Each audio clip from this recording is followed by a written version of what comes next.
The quickest way to lose credibility with your investors is getting your TAM wrong. Hey everyone, if you're new to my channel, then I'm Rig, and in this channel, we discuss tips, tricks, and strategies that help SaaS startups go from 0 to 1 million ARR in 12 months or less. And in today's video, we are talking about how to do market analysis and size the market opportunity that you want to go after. Now, the first step in the process is identifying the market that you want to go after.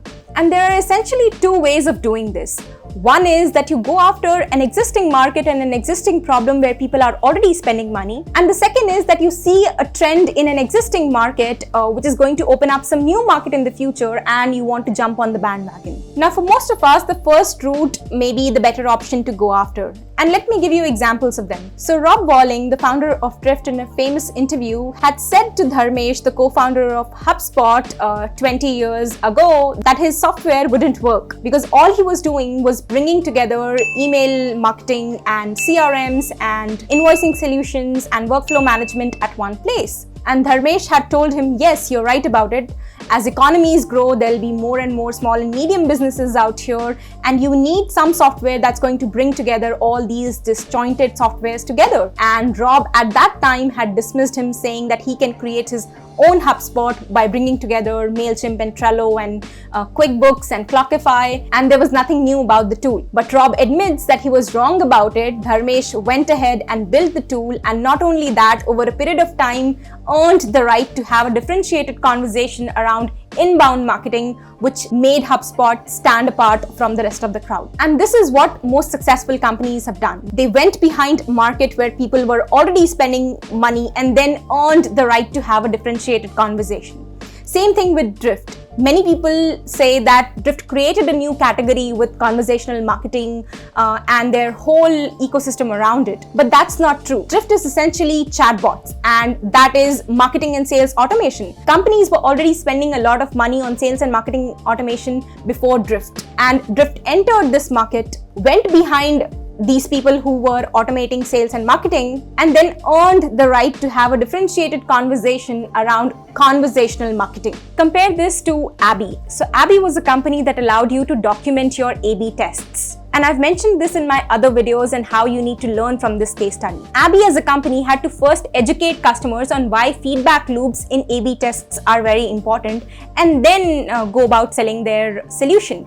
And Abby failed to gather the money and the resources needed to educate the market and failed miserably. Feedback loops, even if you see today, whether it's gathering feedbacks from your customers or feedback on your marketing campaigns, is a market that needs a lot of awareness. Even though I personally believe those are very important, but there are a very few companies who are spending money in this category. So in most cases, you don't want to go about the second route of creating a category where you first have to pump in a lot of money to educate the market first and then go about selling your solution.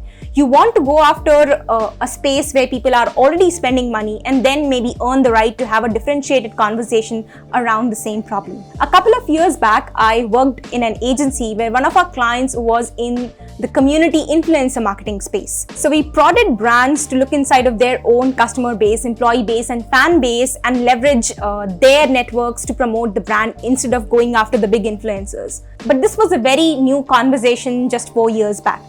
So what we did was we created a tool that allowed brands to check the engagement rate and the loyalty of the influencers following. And once that tool had started getting some traction, we earned the right to talk about this concept called community influencer marketing, which is asking brands not to go after these big influencers and instead look inside of their own customer base, employee base, and fan base and ask those people to promote your brand. So it's less expensive. The communities are small, so it's highly likely that you'll get the sale and not just engagement and likes, which is the thing you want your campaigns to do. And more importantly, the campaigns are very authentic because the influencer already uses the brand. So the brand ambassador has no learning curve whatsoever. So you want to go after a market where people are already spending money and then earn the right to have a differentiated conversation around the problem. The second is sizing your market.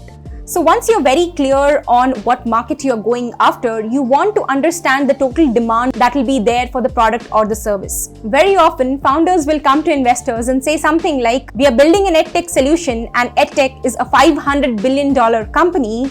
And if we just manage to capture 1% of this market, then we are a $5 billion company 5 years down the line. And then they want to know why no investor is interested in talking to them. And that's because probably investors are looking at the pitch deck and laughing at the disproportionate numbers they have there. So let's break this down. If you are truly going behind a $500 billion market, then are you trying to target everybody in the space? Maybe not. Maybe you're only targeting preschool at the moment, which is a $150 billion market. Alright, so far so good. Now who's paying for it? Is it the consumers or is it the preschool homeowners? At this point, maybe preschool owners can only afford your solution. Now, what type of preschool owners are you trying to go after? Who is your customer base? Is it the big preschool owners or the small preschool owners? How are you dividing it? Which geography are you going after? Are you dividing preschools by branches, or is it every preschool owner in a particular geography? And then the founder might say, at the moment, we are only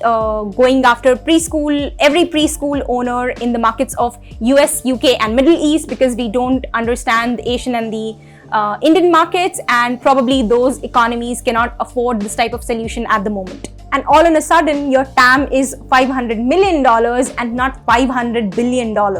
And that's a huge difference. Now, the approach that I just took to size your market is called the top to bottom approach, where we start with the big market that's there and bring it down to what market you are going to serve and what is going to be your price. This is called narrowing the TAM. The second approach, and the one we recommend, is the bottom-up strategy, where you essentially test WTP, people's willingness to pay. And it's calculated by multiplying your target customers and the price that you will set for your product. So there are a couple of things to consider here. One, your target customers. So not everybody who faces this problem will be your target customer. It's only people who already spend on their problem and probably will do so in the future. The second is geography. So you have to give context on where you came up with the numbers and how big of a geography you're thinking of. Are you starting with a small geography and then plan on expanding? Do you understand the markets in those geographies and things like that? The third bit is pricing. So it's very important that you are clear on what price you're going to charge your customers. This is not what your competitors are charging, but what you are going to charge for your services, and what at the moment customers are willing to pay for the problem. And if your price is more than what people are paying, why would customers pay for that? This is called the process of testing and de-risking your price, and is a very important step. And so is the step of giving context of where you came up with the numbers and how you're thinking about your pricing. If it's a $500 billion opportunity or a $500 million opportunity. Now, the third step in the process is understanding your go-to-market strategy. So what is the process to acquire customers? Is it more of an enterprise model or is it more of a self-serve model? How long does it take for you to close the customers? And what is the CAC payback period? That is, how much time does it take for the company to get back the money it spent on acquiring the customer? You want to have clarity on all these subjects because that will help you understand how much money you should raise and how much percentage of the company can you dilute at this point in exchange for that money. Now, I'll not go into the details of creating a go-to-market strategy here because I've covered that in a separate video, but those are the 3 steps that you need to be following. First, identify the market that you want to go after. So either go after a market where people are already spending money and create a differentiated conversation, or go after a new trend.